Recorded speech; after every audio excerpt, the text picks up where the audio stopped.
নমস্কার বন্ধুরা, আজ বানাবো উপমা। স্বাদে গন্ধে নাই যার তুলনা।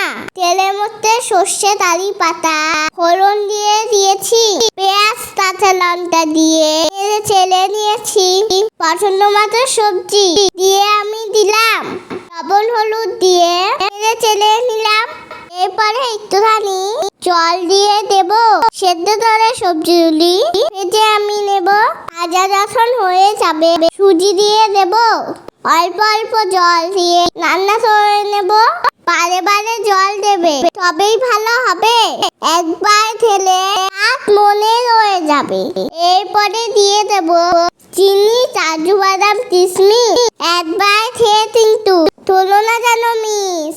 এই দেখো দেখতে কি সুন্দর হয়েছে। সব বন্ধুরা উৎসাহ মনের মাঝেই রয়েছে। ধন্যবাদ।